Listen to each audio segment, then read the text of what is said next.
Hi everybody, welcome and thanks for stopping by to check out our latest video.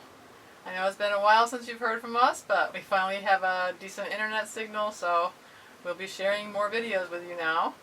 And in this video we're going to be discussing all of the hard work involved in keeping emerald steel afloat. So here's an example of a boat owner that didn't do proper maintenance on their steel boat, and you can see the results. It's not pretty. Yeah, the way it looks like not only he didn't do a good maintenance, but it looked like he kept his boat in the marina where they probably had a problem with electric, and only electrolysis can create that kind of holes. Okay, we just discovered this boat in the boatyard here. It's a steel boat and has a very, very bad case of electrolysis, which I will show you. Right here. Look at that. That's what can happen to a steel boat if you don't take care of it.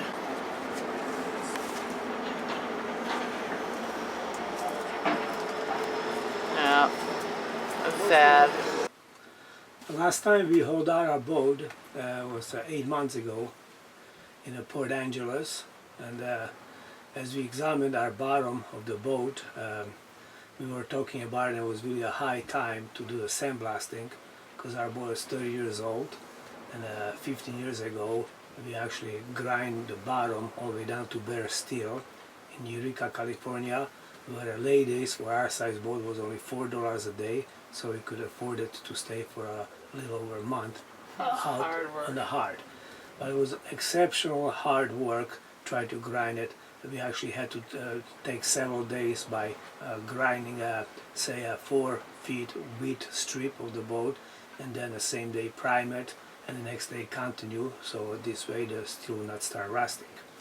It wasn't the ideal way to do it. It was not the ideal way to do, but the best that's the best we could done it, because to find a sandblasting is not that easy and it's very expensive. So actually there in Port Angeles was a place which does sandblasting.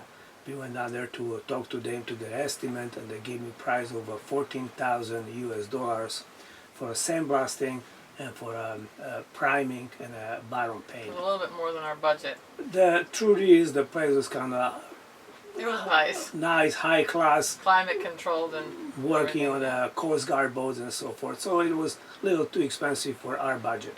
Yeah. So anyway, when we left for Canada, we stopped on a place called Lady Smith Harbor. And as we walk out by the boatyard, we noticed there was a steel boat getting sandblasted.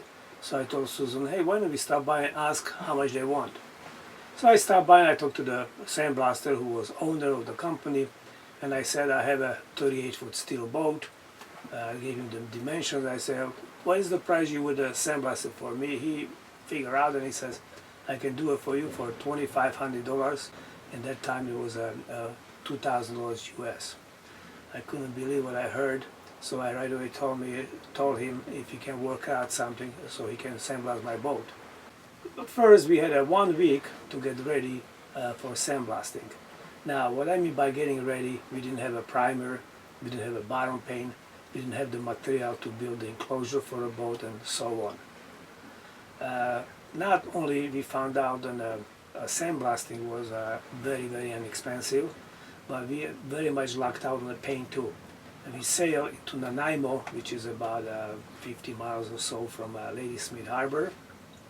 As we went into Marine store, they had out there 2 types of paint, primers. One was Interlux and also the Pettit. And the other one was a Pettit. Pettit Protect. Pettit Protect. It's a primer, very good primer. I asked him what is the price on it. He looked at it, he says, we have 8 gallons of it. Price is $155, but if you buy it all 8 gallons, I give you a good price. He went, he figured out, he came back and said, I can sell it to you for $120. So I said, oh, that sounds pretty good, from $155 to $120.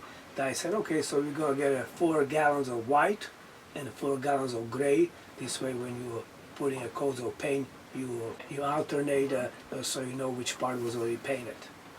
He looked at me and said, sorry, only we have it's 8 gallons. Gray. It's a gray paint, and we're not going to be ordering that paint anymore because we made a new deal with Interlux paint. So I told him, you know what, if you want me to buy that 8-gallon, now by then I realized that he wants to get rid of the paint because we stopped using it.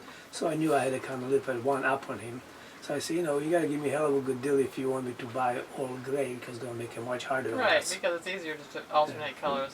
So he went and he said he got to talk to somebody, he got on the phone, he came back and said, you know what, I sell it to you for our cost to $75 a gallon. I'm talking about 75 Canadians. So it will work out to be in Americans about $55. So I knew that was a good deal. So right away purchased 8 gallons of that primer. On the bottom And paint. we also purchased bottom paint, same Horizons, Pettit, brand. Horizons. From same brand. Anyway, they from yard, from the store, they delivered the paint to a harbor where we load the paint on the dinghy, took it back to our boat, and we lift the anchor and sailed back to Ladysmith Harbor. Just getting ready to haul our boat out, and we're going in through the Fisherman's Marina. Found this cool boatyard in Ladysmith Harbor, and we're going to be hauling out today. That's where we're going to haul out. What's going on, Jules? Oh, it's getting ready to go out and have fun. Hope to get sandblasted. You really need it after 30 years.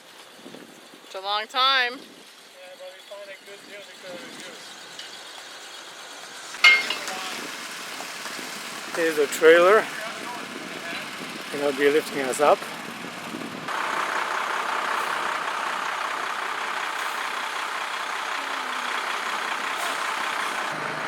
There's Jules talking to a YouTube fan.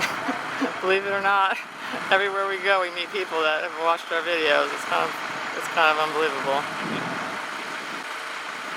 I guess the boating world's very small, so it's kind of cool though. Here goes. So we painted her 8 months ago. And we haven't done a thing to her since because we've been too much of a chicken to actually get in the water and do anything. And she looks really clean, actually. Really clean. I can't believe it. Wow.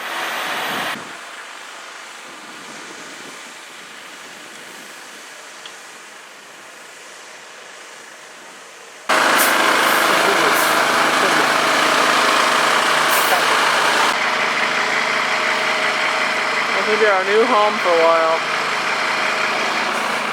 So much fun living in the boatyard. We gotta get the structure built around the boat before the sandblaster comes on Wednesday. So we've got the rest of today and tomorrow before we actually have to have it done. We've got to have it all enclosed so that the sand doesn't go all over the place. Here we're installing a plastic around our boat. Susan's doing the taping. Afterwards I got to build the frame. Because tomorrow, hopefully, the sandblaster is going to come and we're going to be able to sandblast our boat.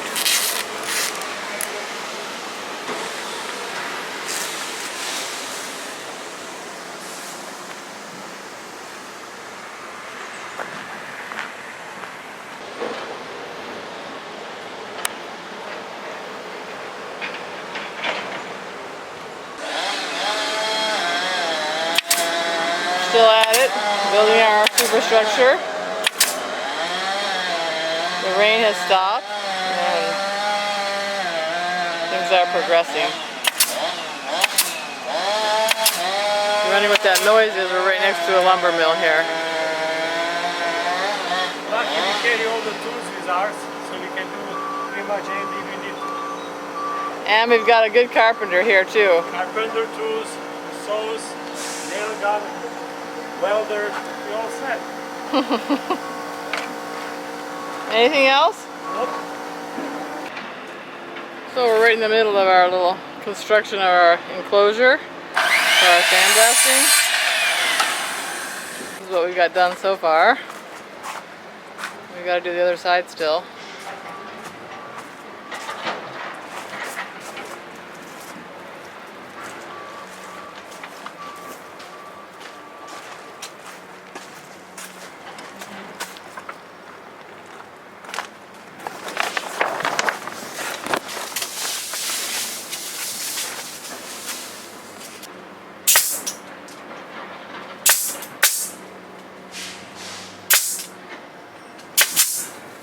Good job, Jules.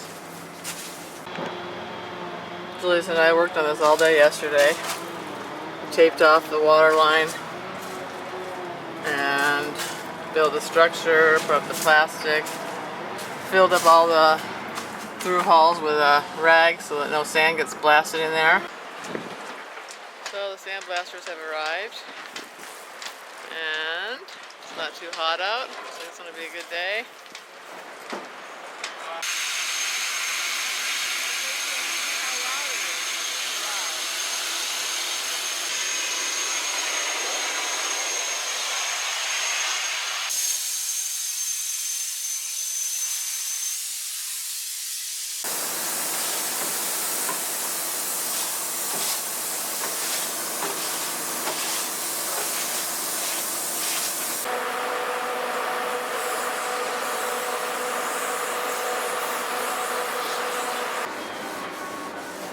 So Jules is putting on the first coat of primer. We have to get it on today, the same day they did the sandblasting, so no rust starts to form. Just putting on our first coat of bottom paint after doing 4 coats of Pet It Protect epoxy, 2-part epoxy primer.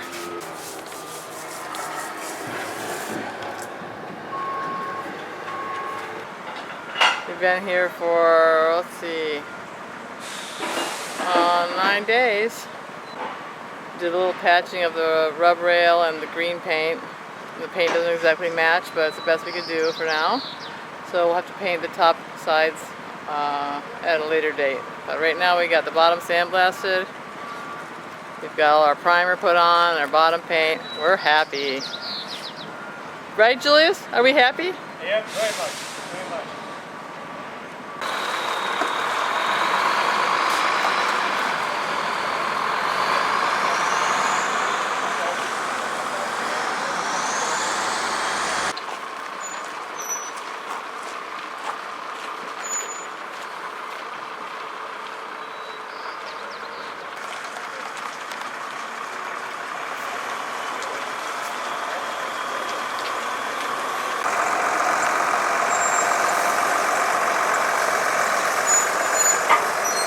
Yay!